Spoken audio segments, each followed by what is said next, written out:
പരീക്ഷാ ക്രമക്കേടിൽ ക്രൈംബ്രാഞ്ച് അന്വേഷണവുമായി സഹകരിക്കുമെന്ന് PSC. ചട്ടങ്ങൾ പറയുന്ന പ്രകാരമുള്ള രേഖകൾ കൈമാറുമെന്നും PSC അറിയിച്ചു. സേഫ് സൈൻലബിന് വിവരങ്ങൾ നൽകും. സേഫ്, ഇന്ന് PSCയുടെ നിർണായക യോഗം ചേർന്നിരുന്നു. അതിനകത്ത് തന്നെ ചില അംഗങ്ങൾ അഭിപ്രായപ്പെട്ടത് ആഭ്യന്തര അന്വേഷണം മതി, ക്രൈംബ്രാഞ്ച് അന്വേഷണവുമായി സഹകരിക്കേണ്ടതില്ല എന്നായിരുന്നു. പക്ഷേ ഇന്നിപ്പോൾ യോഗം ചേർന്നപ്പോൾ അന്വേഷണവുമായി സഹകരിക്കാം എന്ന നിലപാടിലേക്ക് PSC എത്തിച്ചേരുകയായിരുന്നു.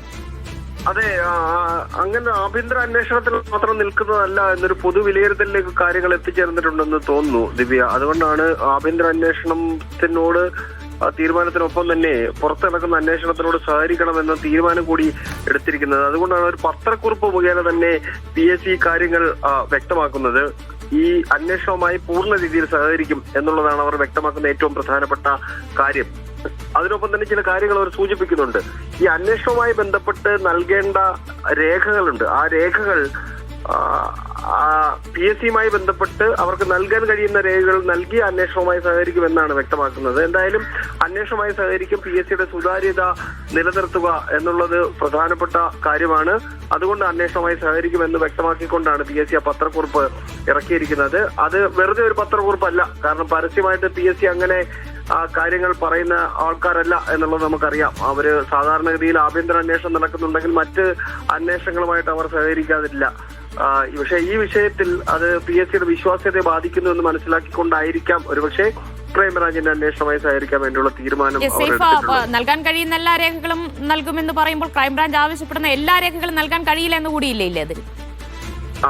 അങ്ങനെ വാക്കുകൾക്കിടയിലൂടെ ദിവ്യ അങ്ങനെ വായിച്ചെടുക്കുകയാണെന്നുണ്ടെങ്കിൽ അങ്ങനെ ഉണ്ട് എന്ന് കൂടി വേണമെങ്കിൽ നമുക്ക് പറയാം ദിവ്യ. ശരി, ഇതിലിപ്പോൾ ഈ ആഭ്യന്തര അന്വേഷണം കൂടി നടക്കുന്നില്ലേ PSC നിയമന ക്രമക്കേടുമായി ബന്ധപ്പെട്ട്?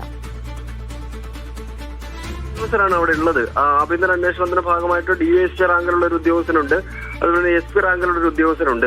ആദ്യം പരീക്ഷാ കൺട്രോളറുടെ അന്വേഷണത്തിന്റെ ചുമതല ഏൽപ്പിച്ചത് വലിയ രീതിയിൽ വിമർശനം ഉണ്ടാവുകയും ദിവ്യ ആദ്യം സൂചിപ്പിച്ച പോലെ തന്നെ വലിയ വിമർശനങ്ങൾ ഉയരുകയും അന്വേഷണത്തോട് സഹകരിക്കണമോ വേണ്ടോ തരത്തിൽ രണ്ട് തരത്തിലുള്ള അഭിപ്രായങ്ങൾ ഉയരുകയും എല്ലാം ചെയ്തിരുന്നു. അങ്ങനെ വലിയ വിമർശനങ്ങൾ ഏൽക്കേണ്ടി വന്ന പശ്ചാത്തലത്തിലാണ് അതിനകത്ത് SP റാങ്കിലുള്ള ഉദ്യോഗസ്ഥനെ കൊണ്ട് അന്വേഷിപ്പിക്കാമെന്ന തീരുമാനം എടുത്തത്. അതിനുശേഷമാണ് മന്ത്രിസഭാ യോഗം അതിനകത്ത് ക്രൈംബ്രാഞ്ചിന്റെ അന്വേഷണം തീരുമാനിക്കുന്നത്.